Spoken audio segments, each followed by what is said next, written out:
Good morning. Welcome to CAM. I'm Wasan Al-Khuderi. I'm the chief curator here. And I'm excited to introduce you this morning to Stephanie Syjuco, whose exhibition Rogue States opened last night. I'm going to make a couple introductions and thank yous, and then I'll pass it along to Stephanie.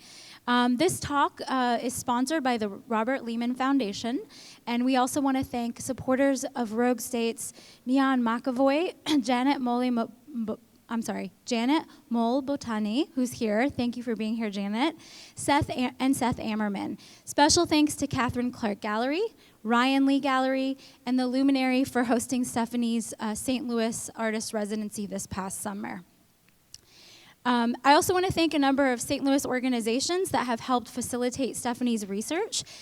Those include the Missouri Historical Society, the St. Louis Art Museum, the St. Louis Mercantile Library, the St. Louis Public Library, and the St. Louis Science Center. And I'm going to jump right kind of into the next intro. So Stephanie Syjuco is an artist based in Oakland, California, where she's an assistant professor in sculpture at the University of California, Berkeley. As you'll see in the exhibition, Stephanie works in a wide range of media, including installation, photography, sculpture, and textile. She has exhibited widely, including at the Museum of Modern Art in New York, the Whitney Museum of American Art, ICA Boston, and the 2015 Asian Art Biennial. Stephanie is the recipient of the Guggenheim Fellowship Award and is featured in season 9 of the PBS documentary Art 21, Art in the 21st Century. In her exhibition at CAM, Rogue States, Stephanie presents multiple bodies of work and explores the complexities of citizenship, immigration, and nationality. In these works, she draws attention to America's history of cultural othering and the rendering of certain populations invisible, even as she attempts to present alternative stories of marginalized communities. What you will see in the exhibition is works that are from 2013 alongside 3 new works that are debuting in the show here at CAM. One of the really exciting opportunities that we have as a contemporary art museum is to work with living artists and to support the production of new work.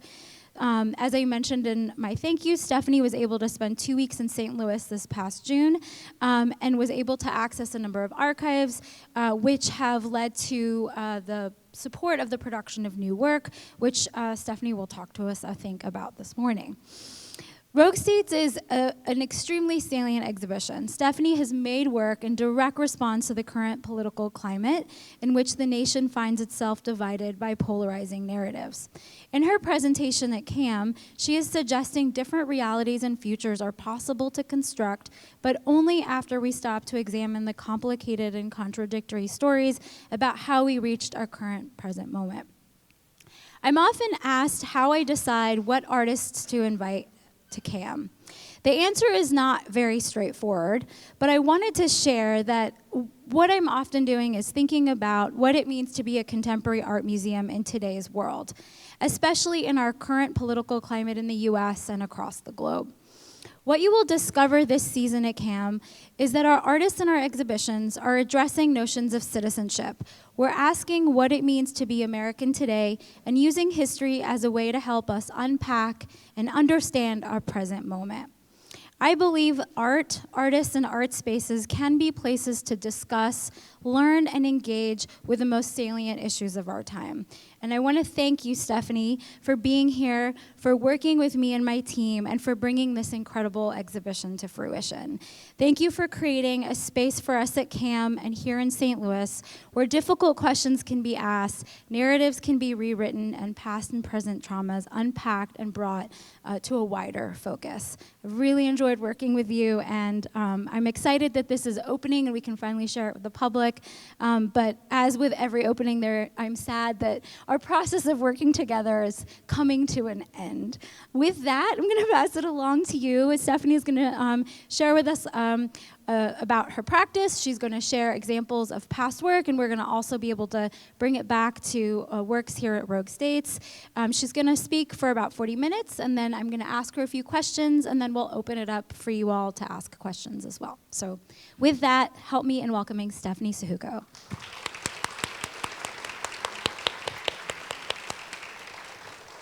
All right. Thank you so much, Wesson, and the museum crew. As you can see, this is a very large gallery. And so, installing 7 works over the period of 1 week is actually quite challenging. And some of these projects actually have hundreds of objects in them. So I just really want to applaud all the support that I've received here. So I have decided to kind of create a pretty specific talk for today. And that's because I'm used to doing kind of very broad talks in which I go through literally almost 2 decades worth of work. But that seems quite impractical. And so what I decided to do is highlight just several fairly recent projects that come to inform what you will see here. So, just like most artists' practices, my work spans lots of disciplines, but I'm gonna just focus, for the sake of today. I also just wanna thank everyone for being here today. It's 11 a.m. on a beautiful Saturday. That means you're quite committed to this art process, so it's good to have you with us. So I am titling my talk Total Fabrications, Representation and the Politics of Imaging. And Total Fabrications was actually one of the titles that we considered for this show, but then I had forgotten I actually had a show with that title 10 years ago. So you're not really supposed to, repeat things that way. But the reason that it came up as a potential title was because a lot of the works in here are about literally the complete construction of images, of objects, and of narratives. And my attempt to kind of show how almost everything that we view is viewed through a lens that, in many cases is completely subjective and not necessarily neutral or even true. So with that, though, also focusing on this idea of representation and politics, the politics of imaging. And I use the word imaging instead of, say, photography, because although you will see photographs in this exhibition, I'm more interested in how, instead of the medium of photography, I'm interested in how images travel, how they are, again, manipulated, and how they circulate. So that's the other kind of subtopic. And then lastly, I just want to share that I'm not denying that I'm an assistant professor in the art practice department. I'm just incredibly happy that my sabbatical just started, which means that I get an entire year off from being a professor. So this is my, my scream of joy to the general public. And then lastly, that's the pronunciation of my last name, so Syjuco. All right, so as a kind of big pullback, my work generally spans, they can be large-scale installations composed of hundreds, sometimes even thousands of objects. Many of them are interactive, they're commissioned by different institutions and museums, and they kind of rely on the public in some way to activate them. The works that we chose here at CAM are actually very discreet in the sense that you're not supposed to touch it, but just to kind of get a sense of where my visuals and aesthetics have come from in the past. Also, I like to kind of show this diagram because, when I talk about my work being, quite diverse, I want to just center sculpture and objects in the middle, but really want to also acknowledge the fact that, I do works in the field of what's called social practice, which is interacting with the public. That includes creating print and publications and networks, databases, networks. I run workshops. I also work a lot in new media with 3D modeling and video, and then a whole other segment of kind of craft-related textiles and extreme fabrication. So while that is, kind of circulating around, we're only going to probably cover mostly the photography and sculpture area. I'm a professor, so I like to make these diagrams.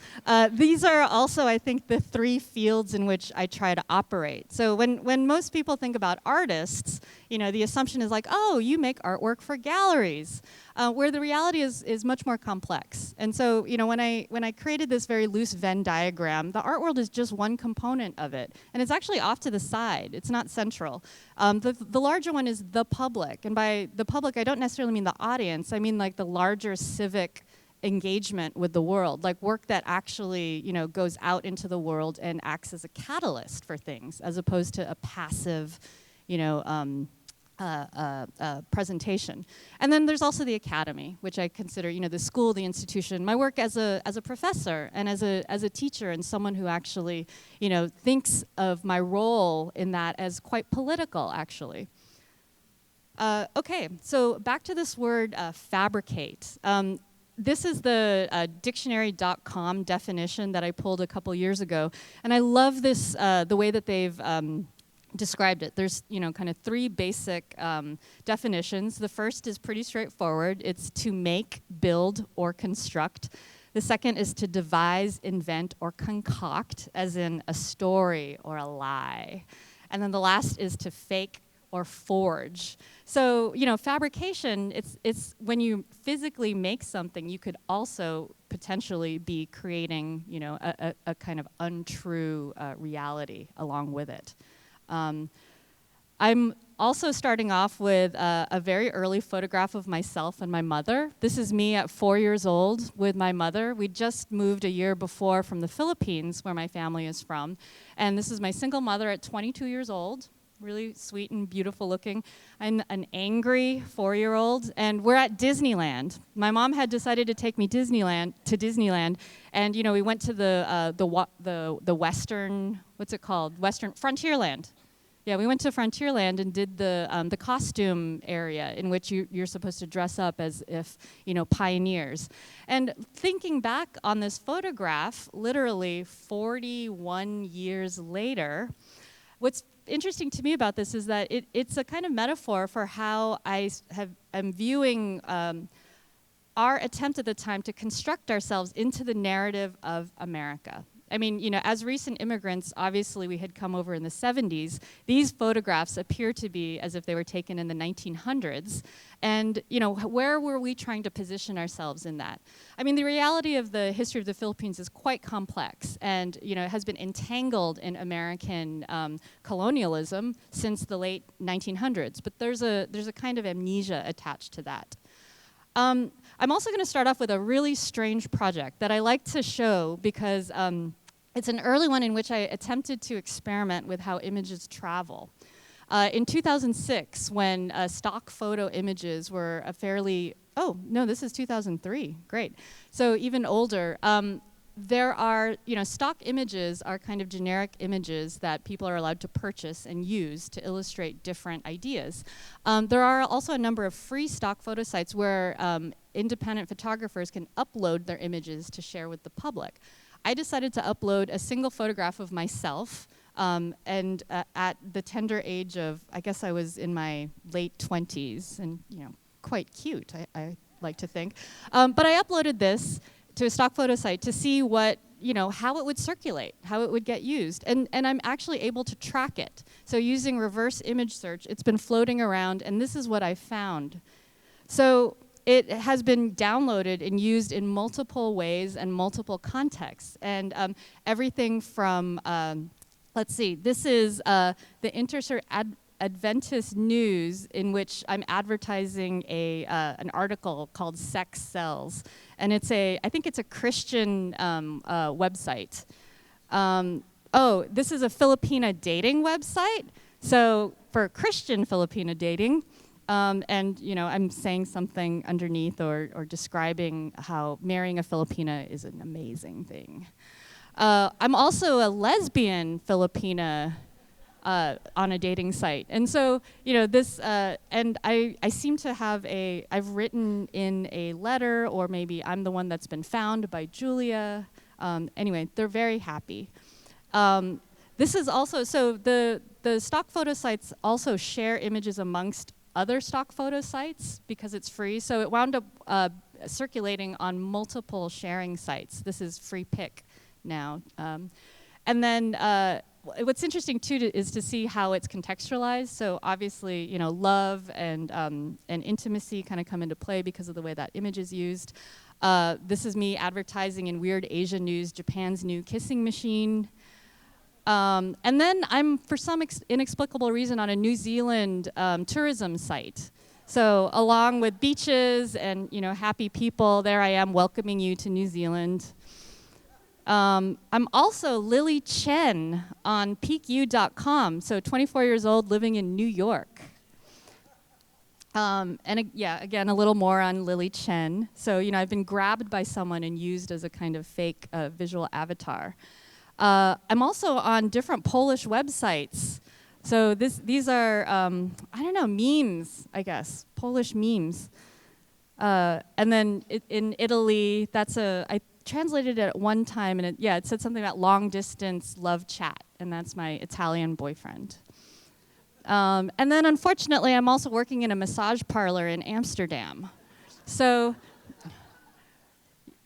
you know, it's what was interesting for me about this experiment, and it's not necessarily an artwork, you know, it's an experiment. It was a way to kind of figure out that I, as an individual, am lost in a kind of free-floating of public, you know, desire to see whatever this image, you know, needs to be. And it's quite flexible in many ways, which I think is really interesting. And it's completely apart from my reality. And so I check back on this image every now and then, and you know, I see the kind of waves of how it's utilized. So related to that, and again, I'm only going to focus on works that I think we can speak of directly with the exhibition here. In 2012 or 2011, I decided to collaborate with the Asian Art Museum in San Francisco. I'm based in the Bay Area. I grew up in San Francisco, and we had the Asian Art Museum exists as a very specific cultural museum. Most of it is antiquities, right? So older artifacts, things that when you walk in, you're supposed to appreciate these objects that are, you know, hundreds or even thousands of years old. But it felt quite distanced from my own reality as a contemporary living person. You know, I feel like these museums sometimes take culture and they kind of freeze them into a snapshot. So when I decided to collaborate with them, it was an illicit collaboration. I decided not to tell them I was working with them. And I had also discovered that their museum database, they'd started to photograph and digitize everything in their collection and put it up online. And you could, look at the information, the size, the material, the history. And so based on, you know, what I was finding on the database, I downloaded as many Asian ceramic vases that I could find online, and then printed them out at the exact size that they would be in real life, and then adhered those images onto laser cut wood. So this display was a collection of rated images of Asian objects from the Asian Art Museum. This was displayed at Catherine Clark Gallery in 2012. The project is called International Booty. And it sold to the public these facsimiles of actual Asian antiquities. And the interesting thing, too, about this project was that, so the Asian Art Museum, I heard, had a board meeting in which some very concerned board members were wondering if they needed to do anything about this, because we were literally selling these objects in a commercial space. And I think, you know, they decided that, well, you know, we should just really let this one go, because sometimes to pay more attention to it is to, you know, give it more, raise a ruckus. So, but I'm showing that because obviously you can see, you know, several instances of that technique being used here, this kind of harvesting of images to turn into physical objects again. I'm also, around 2013, I became really fascinated with this historical design technique called dazzle camouflage. And so around, during World War I, American and British battleships were painting themselves in these amazing black and white graphic patterns. And it wasn't meant to hide the ships, because obviously, you know, this is so visually distinct that you can't miss it. It was meant to confuse enemy aim, because once you sort of obscure or hide what you would think of as the real outlines, you don't know where to aim at the sensitive parts of the ship. And this was prior to the invention of radar as well. So, you know, everything was very visually based. And it, you know, it's, I think because of the time period too, it was heavily influenced by graphic arts movements and visual art at the same time. And the artists that were hired to paint them obviously had, you know, artistic training. It also went on to, you know, you can see similarities with, say, you know, Bauhaus, visuals, Russian constructivism, all sorts of, you know, international movements at the time. But I was really fascinated about this idea of these patterns traveling oceans and traveling the globe. So with dazzle camouflage, I was also intersecting or thinking about this notion of travel and and actually colonialism and empire. And there's an interesting phenomena of cargo cults.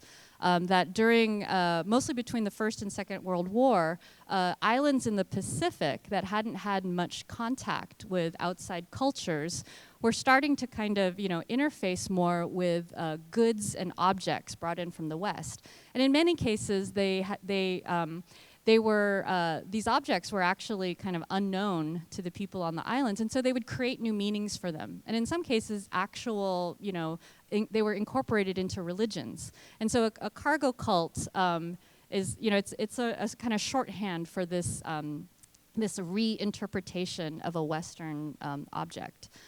I was also fascinated by this phenomena. In the 1970s, National Geographic published a whole spread, and there was a lot of publicity about this, of a Stone Age tribe that had been found in the Philippines, the Tasadai tribe. And supposedly this tribe was cut off from all influence. They lived, they were barefoot, they lived in caves, they, had this kind of animistic society, and they were heavily romanticized and publicized. And pictures like this circulated, which emphasized, their separateness from the outside world.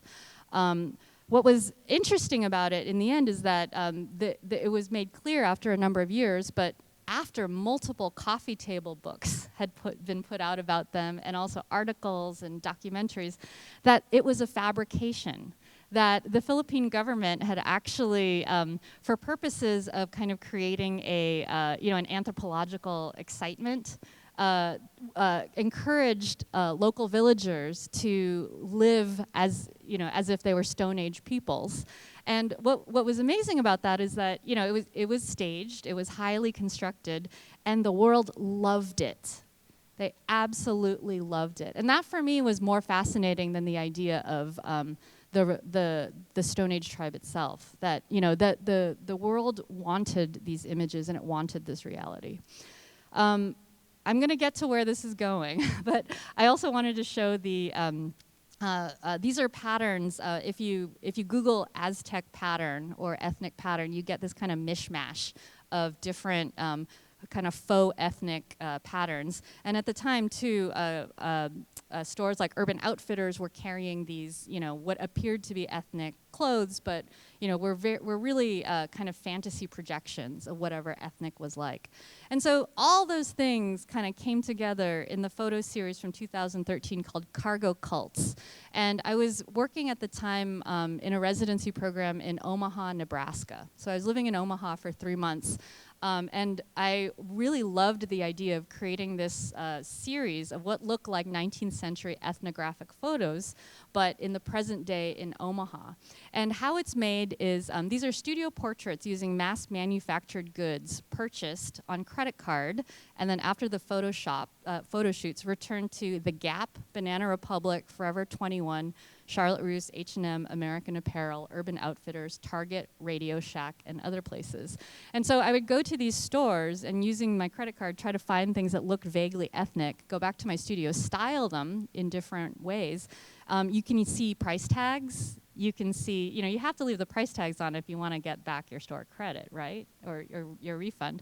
So all those things are very apparent, and I encourage everyone to look closely at the photographs because they betray the fact that they are not, they're not real in a sense. And so it was fun. Like I was also thinking about early ethnographic photographs that I'd seen in the Philippines. The Philippines itself is a kind of, it's a construction. It's 7,000 islands that the Spanish, when they first colonized it over 400 years ago, decided to kind of create a country out of. And so within those 7,000 islands were incredibly different cultures and incredibly different peoples, multiple languages, different religions. And so it hangs together as a kind of, constructed nation. And so with that, I was also trying out different forms of the the different cultures found within the Philippines. These are all sort of loosely based on actual ethnographic photos I'd found. And the Philippines is so diverse. Like it's an incredibly diverse country. And so when people look at these photographs, some folks think they're from all over the world, but they actually are supposed to just represent one country. You'll also notice that the images have what look like grayscale calibration charts that interrupt the image. And that comes up a lot in the work because color calibration, for any of you who are familiar with digital imaging processes, there's always this attempt to kind of make sure that the color is correct, or that things aren't too dark or things aren't too light. And I'm using that as a kind of metaphor also for racial and political correction. Along with those images are a series of smaller ones that appear to be passport photos, or look similar to a set of photos that one would get as passport or even visa application images. This is applicant photos migrant, and I was thinking about the kind of specifically today, with the news headlines filled with migrants and refugees, both domestically and internationally, I feel like what's happening is a kind of facelessness that's being given or put on people. That instead of thinking about everyone's individual circumstances, we lump them into this kind of horde of people, and that's quite a violent act, and it's a way to also kind of remove the humanity from people, so one can better incarcerate them or separate them from their families. So applicants, migrants, it was done in 2016, so prior to the election, but I was definitely thinking about, at the time, global European migration. From these sort of things, I was also creating larger installations that incorporated patterns. I'm just showing these because you'll see echoes of it in the show here.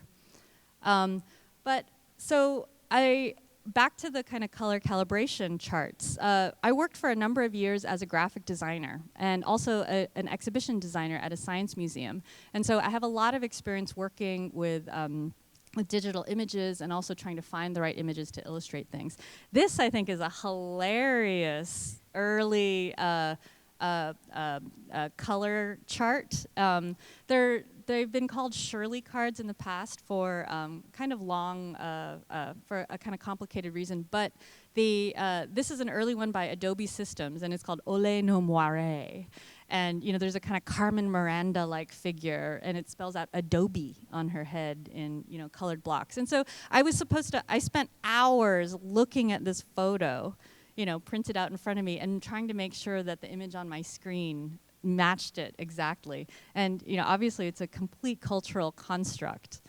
But these photo cards are amazing. Like if you go online and you research them, they're trying to show these like really sort of typical scenes or happy people. There's still lifes of fruit and plants, and you'll also see that echoed in my installation. And then obviously there's skin tones, because you're trying to kind of match the racial, the proper racial color of people. Lots of kind of normative beauty standards, and then also random things. Like a lot of these cards also just throw random things together that are colorful. But a lot of it also is about color correction in different ways, and making sure the skin looks correct as to how it's compared to other things.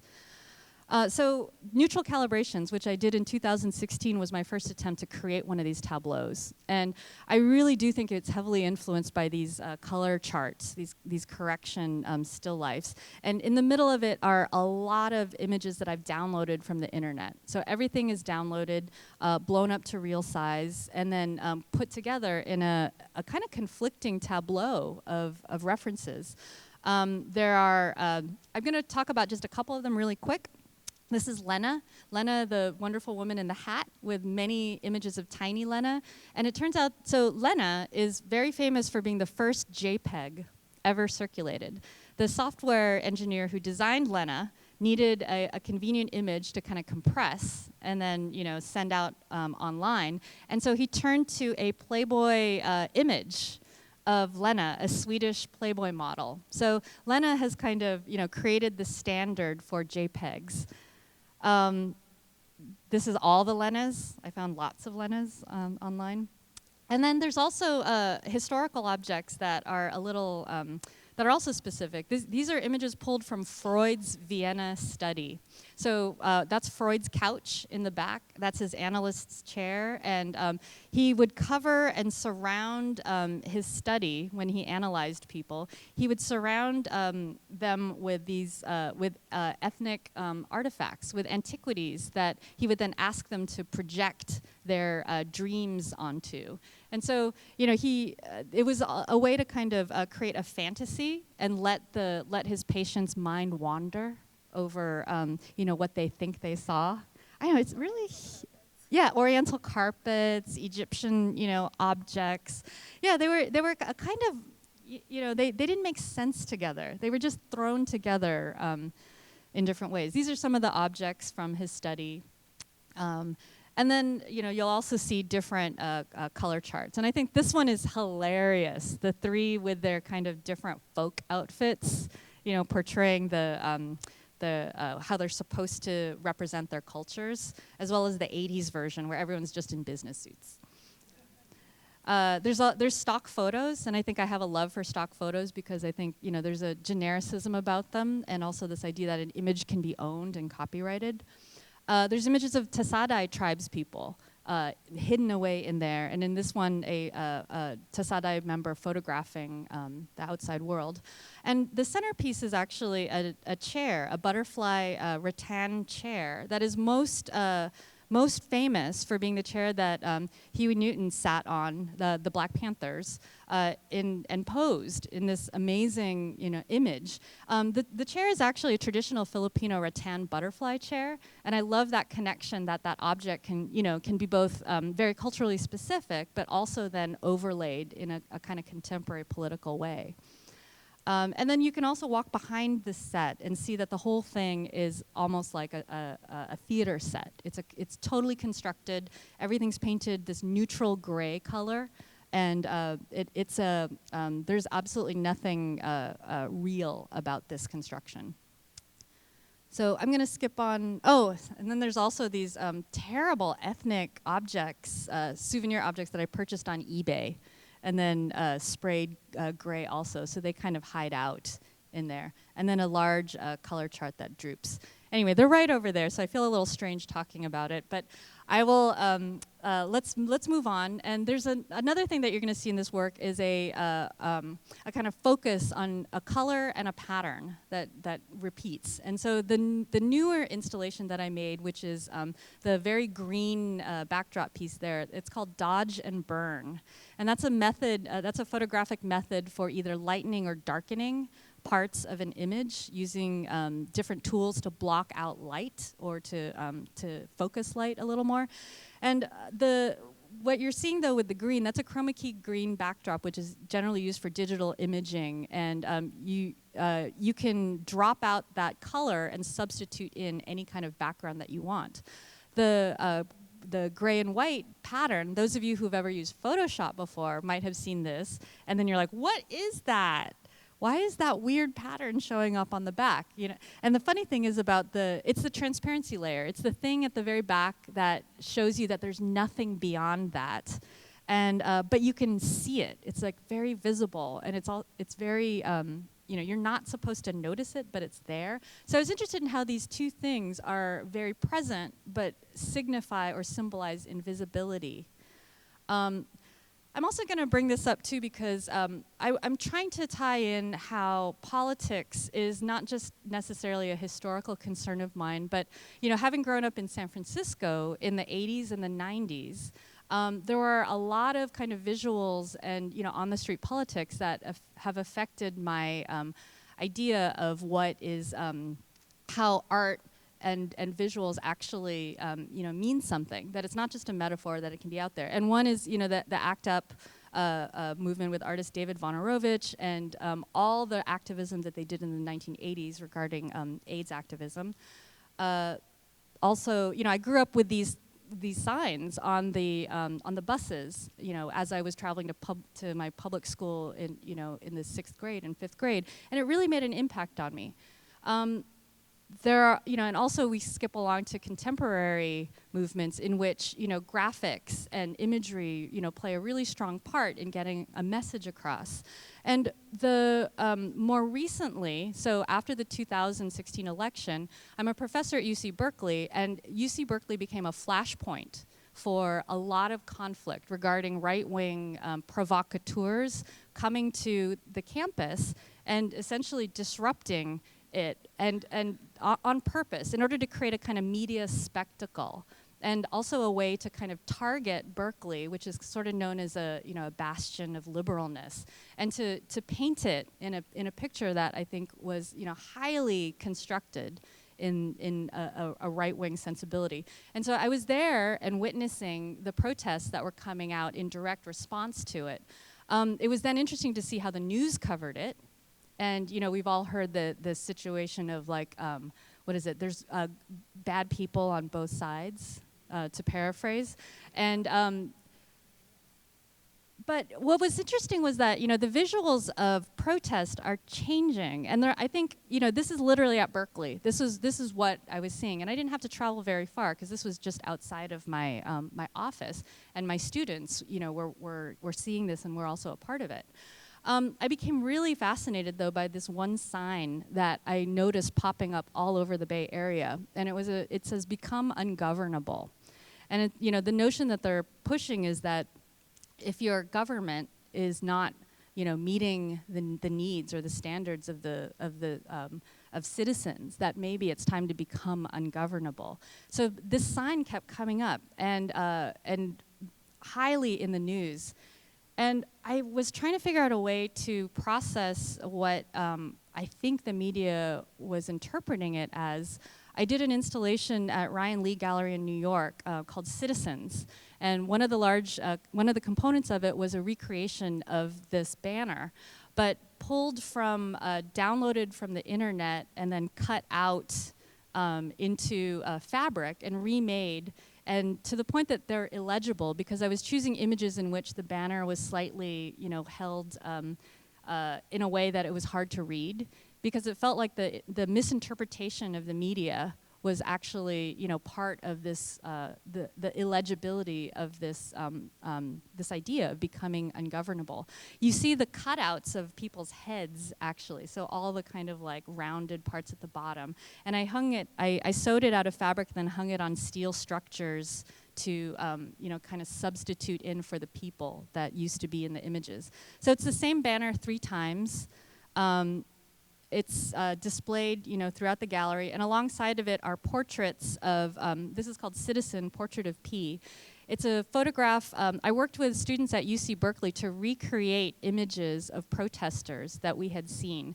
So it's, you really shouldn't photograph protesters. There's actually, you know, there's a technique called doxing, in which the protester will actually be outed and kind of hounded by the other side. And so I wanted to somehow commemorate what I was seeing, but not put anybody in danger. So working from memory and the kind of composite images that students were also seeing, I worked with the students to recreate them and using them as models.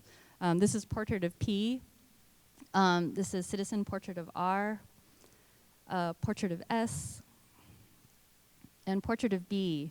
And I also wanted to work with the students because I was very curious about how, you know, through this kind of theatrical reenactment, you know, do they see themselves in these positions, or, you know, do they find themselves like somehow removed, you know, like what are their stakes?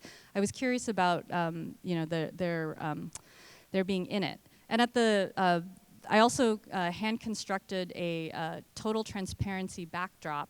This is sewn quilted cotton. It's all hand sewn, 2-inch squares. And so instead of being a digital printed object, it was intensely handmade, because I was really interested too in the total fabrication of these narratives. And this background is behind the green installation, and you can see it in person. It's about 26 feet wide. And then the back, you can see all the seams, and that's on purpose. And so, oh boy, I'm gonna hurry on a little bit.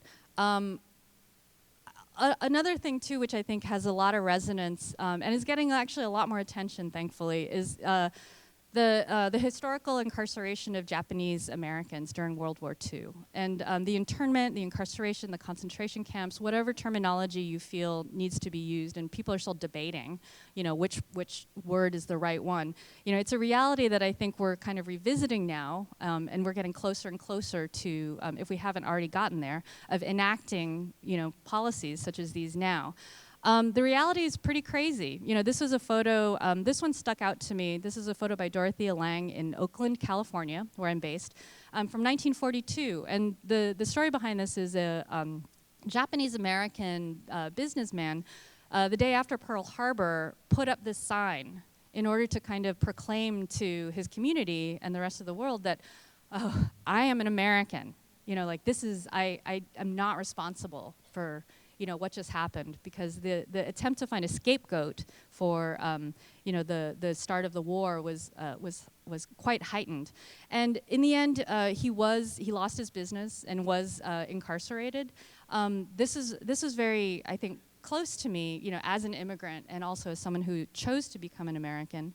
I translated this into a large textile panel and inverted. I used the same text from that sign, but inverted it into black and white. And then it hangs as a room divider. It actually cuts a room in half, with the point being that the word American is actually contracted and almost illegible.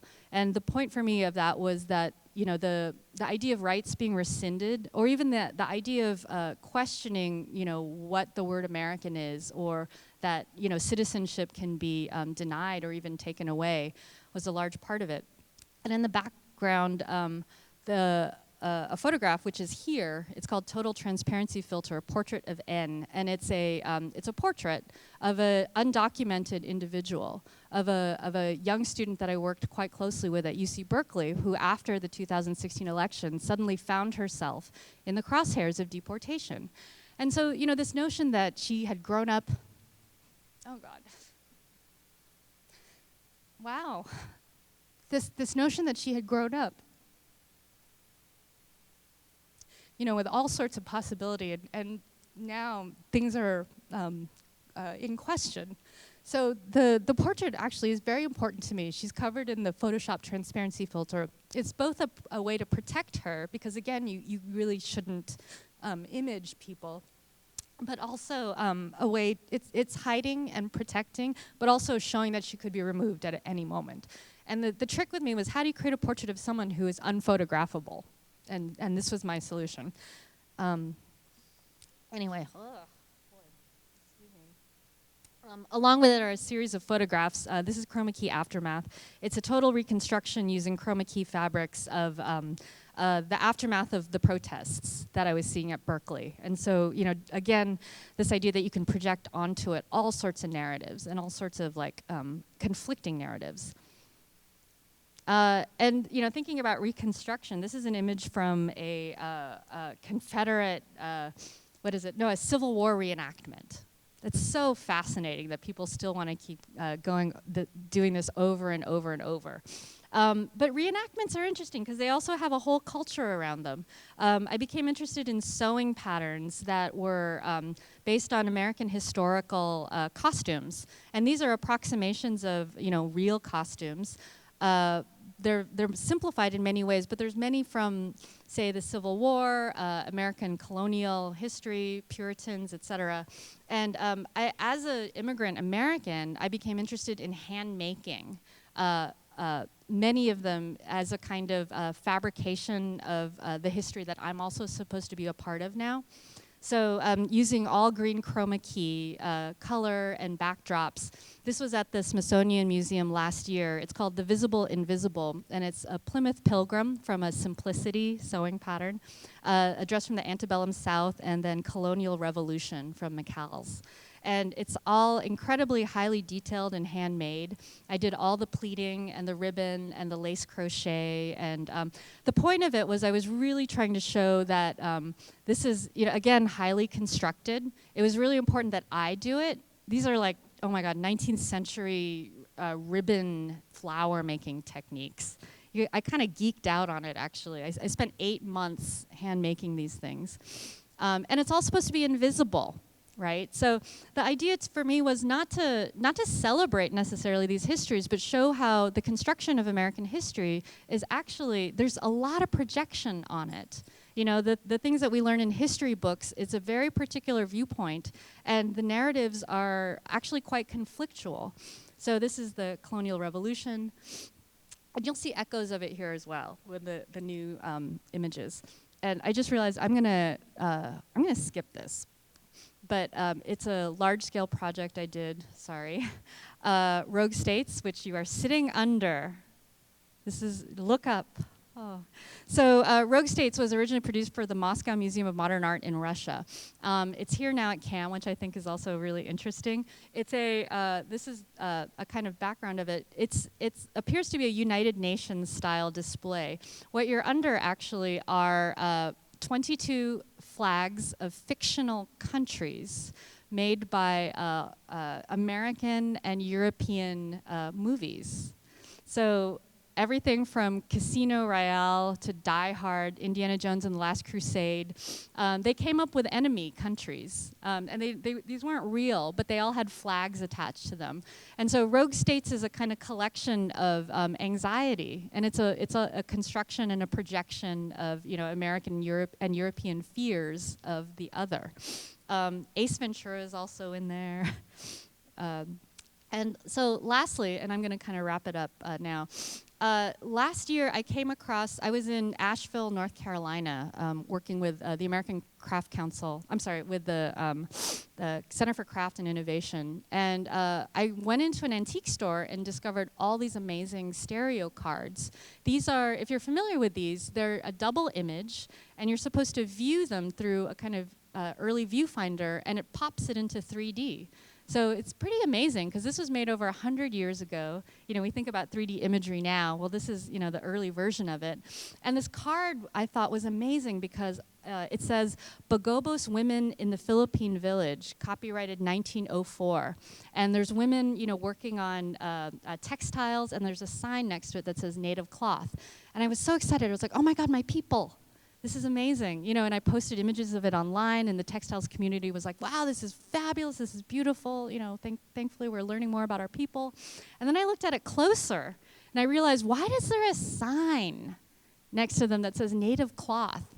What's up with 1904? And what's this Philippine Village? Like, you know, in caps, like, what is this?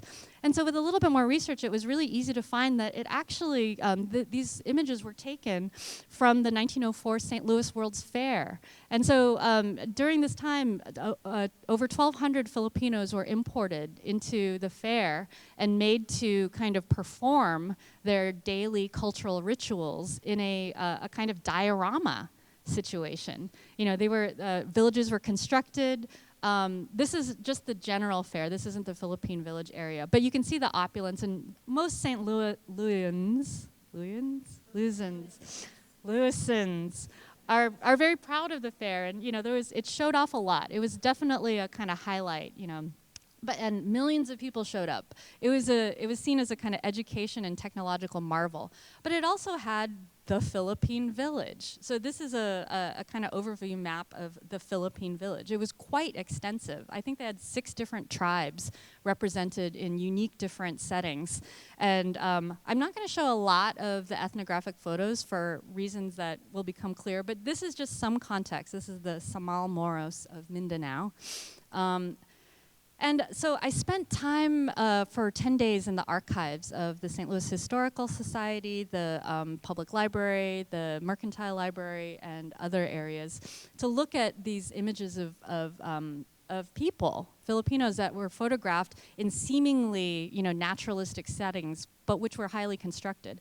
And I didn't know what to do with them. Like, what am I supposed to do as an artist? You know, if I think these images, should they recirculate? What should happen to these? You can't throw them away. They're a part of the history. my immediate impulse literally was to just intervene in them, was to kind of have a gut reaction of covering them or protecting them or denying your right to look at them, to have the same kind of relationship that the original viewers had with them, which was to treat them as objects or others. And so the series Block Out the Sun, which is in the vitrine over there by my cargo cults, which I think is actually a really good connection, is a set of 30 images that I had found in which I literally sat there in the archives and just covered them. You know, just sort of, I couldn't remove the images, but I could put my hands in them and then put myself in a kind of resting place for maybe where it could go. Lastly, the final installation, and these are inspiration shots for what you're going to see in there. This is a stereo card. It says, it's great. The extremes meet civilized. Oh, the extremes meet civilized and savage. Watching Lifesavers' exhibition. But I really like this photo. So there's these, American folks in their finery, and then these 3 tribes people, Igorot family members, waiting in line, all looking at the same thing, and all looking at the camera. So they're not looking at each other in the way that is usually, had been the setup. There's lots of references in the show. There's floating heads. There's people looking in mirrors. There's doubling. There's tripling. There's chroma key everything. There's objects downloaded from the Metropolitan Museum's database of Philippine collections in their archives. So floating knives and religious figures. And then there's emojis. So I needed to figure out some way to kind of add a kind of contemporary situation. So the emojis pop up every now and then, and that's kind of my, interjection of like, well, that sucks, or well, that's problematic, or let's resist that. That's a durian. That's a German color card with 3 really nice women on it. And then there are, sort of like signs of resistance peppered throughout. And I'm being very obvious about this right now, and this is because you're here in the audience, and why not? There's resistance fists. And then lastly, To the Person Sitting in Darkness, which was an essay written by Mark Twain in 1901, which references the piece outside in the courtyard. You might be able to see it. It's a flag.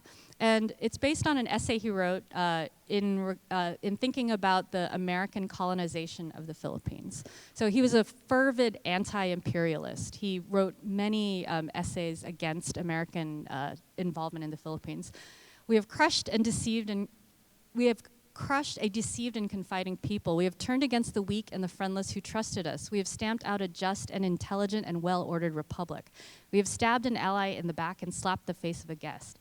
We have bought a shadow, capital, from an enemy that hadn't it to sell. We have robbed a trusting friend of his land and his liberty. We have debauched America's honor and blackened her face before the world. And as for a flag for the Philippine province, it is easily managed. We can have a special one. Our states do it. We can have just our usual flag with the white stripes painted black and the stars replaced by the skull and crossbones.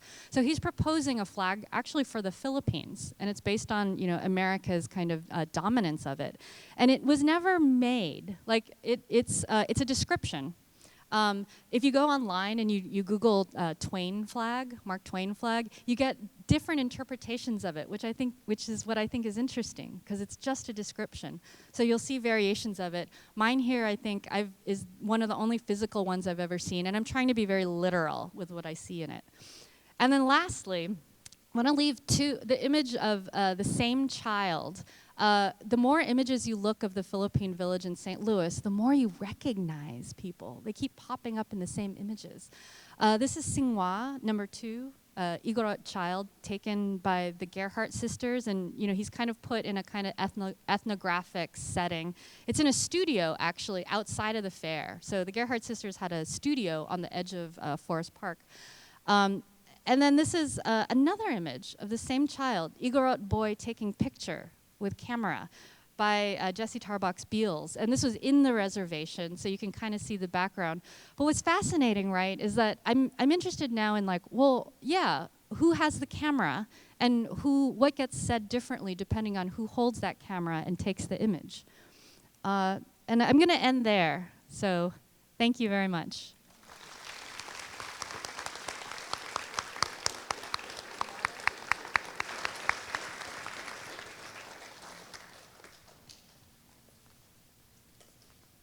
So I think we're going to just have a quick discussion here, so Wesson can bring up some of the issues, and then we'll open up questions to the audience. Thank you. You talked about a lot of things that I think all really well come together in Rogue States. There were, I think, an interesting kind of constant return to this notion of construction, performance, and the performing of identities and cultures, and also sort of the theatrics, and sort of you also doubling and tripling in this idea of performing multiple identities, and also the viewing of the other by kind of Western cultures. Something I wanted to ask you that I was, so Dodge and Burn, Stephanie mentioned, is the newer platform that we, when making a new work, you see bits and pieces, but it doesn't really come together until it's in the space, until you're here and you make it. And I think that for the next 3 months, I'm going to keep seeing something else and asking more questions. And I started to notice yesterday when I was looking at the installation that there is a little bit of an opposition, and I wondered if this was intentional or if you could talk a little bit about it.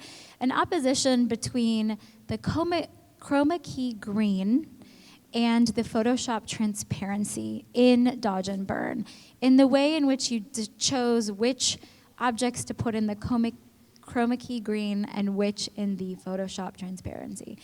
And I sort of was breaking it down for myself. If you sort of see, it's the American woman in the traditional sort of American costume that is in the green. It is it is the tiki torches, and it is the hats.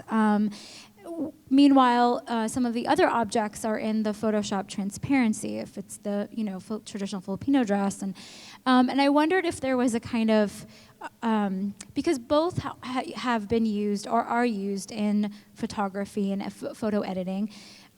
Is it that the chroma key green, in a way, is about what you're not supposed to see?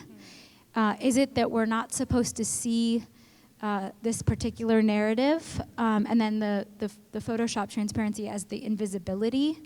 Can you talk about that, or is that something I'm just like way over projecting into the work? Yeah, no, I'm glad you see that, because one of the dualities and what Wesson's referring to is the green and the checker, and there are two figures that are different in how they're garbed, and the American, the 1904 Belle Epoque era fancy hats with feathers and everything, that's in chroma key, and that relates to the American history pieces that I did before with the Pilgrim, the Civil War, and the colonial ones. Those are all in green because I was also thinking about not just that you could project onto it, but also the invisibility and pervasiveness of white supremacy. So, just to be really blunt about it, that it's like you don't, many people say they don't see it, or that there's and so it's just part of the fabric, of our lives.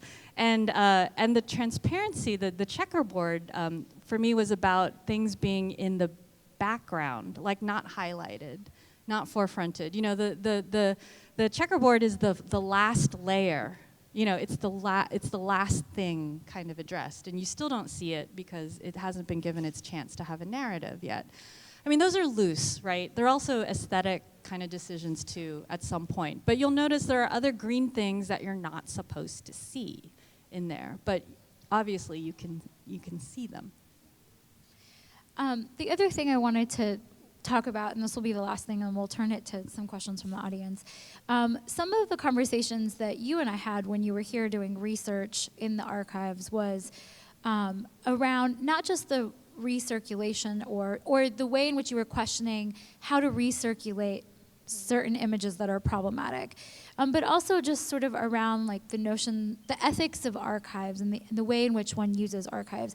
And I think there's an interesting, because you're using things that are from the past, but you're also kind of using current archives, whether it's the Met or the Asian Art Museum. So there's a kind of also another thread in your work of the sort of recirculating of images. Do you have any thoughts or kind of rules that you have set for yourself about how you kind of go about that, or maybe it's different depending on what the images are, but just a little bit about that, kind of the use of archives or recirculation of images. Yeah, so the ethics of archives. So, as a professor, I'm an educator. I get access to a lot of things in archives and databases. It's also part of my job to be a steward for these things. I value, the academy. I value the collection and the ability to research these things. But I also understand that, the construction of those archives was usually from a very singular vantage point, or from a limited perspective. So I feel like also part of my job is to go into them and then maybe see something that wasn't quite apparent, from a different lens. And again, with this I think as a great backdrop image, what does it mean when the person who was photographed becomes now the photographer or the analyzer of those images? It's a way to rewrite some of the narratives and challenge the stories that we are constantly given. Yeah, or broaden it. Yeah. Okay, so let's see if we've got some questions. We are sort of right up at our 1 hour time, but we will see if you have any burning questions that we might be able to address. Yep. So we have a mic runner.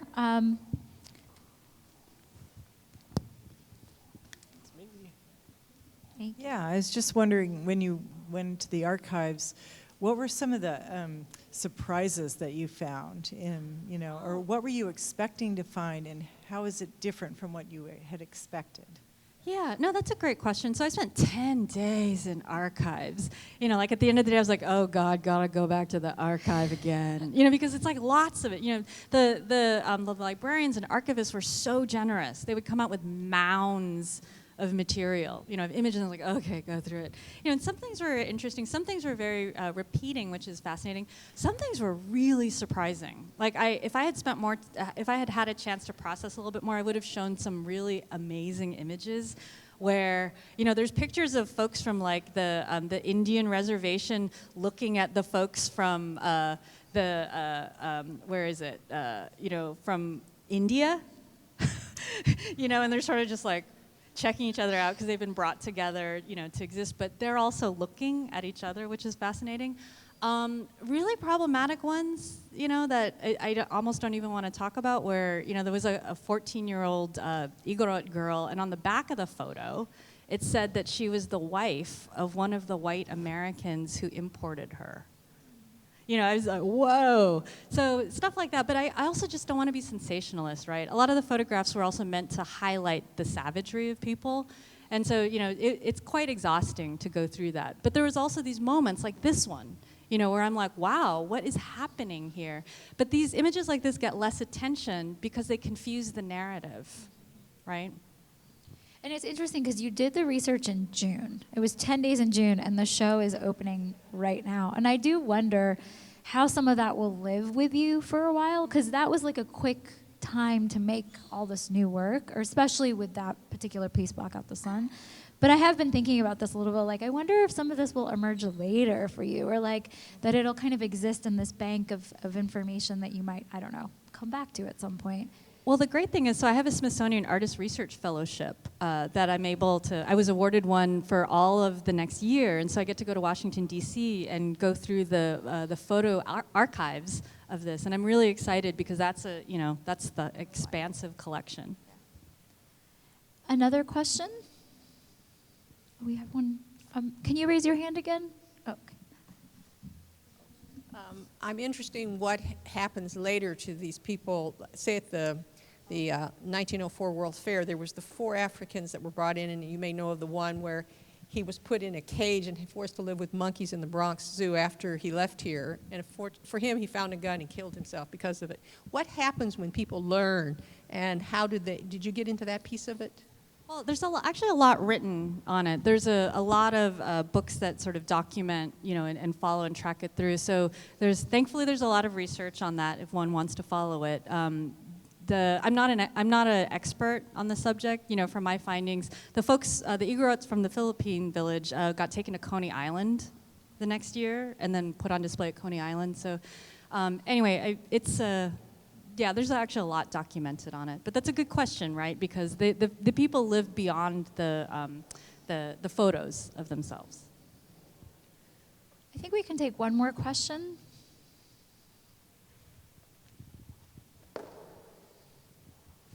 Hi, Ms. Syjuco. My name is Layla. I do have a question. So, regarding the photos with the tribal prints. So, whenever I go shopping, I'm very conscious about choosing ethical, I guess, fabrics, so cotton. So and I've always been for a long time. I always looked at tags and where they're made from. And I was curious if you were conscious about when you're finding these fabrics with these prints. Were you reading the materials of what it's made from, or even where it's made from? Were there any that you found that was maybe made in the Philippines? I'm curious to know, because you have a lot of sweatshops in those countries. Yeah. Well, based on the stores, right, that they came from, so the Gap, Urban Outfitters, all those are, mass manufactured, factory produced objects. And yeah, from, Vietnam, from China, from the Philippines, from Romania, from actually lots of places. And I thought that was also interesting, right? That these faux ethnic things were being produced globally by people who may or may not have any relationship, to that fiction. So. Yeah, it wasn't something I could highlight very well because of the nature of the photographs, but I definitely noticed that. Okay, thank you. Okay, I just wanted to, maybe we can all thank Stephanie for all of her wonderful work and this great talk. Thank you.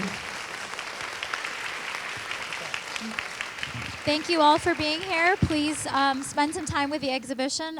Stephanie Syjuco Rogue States will be up till December 29th. Thank you.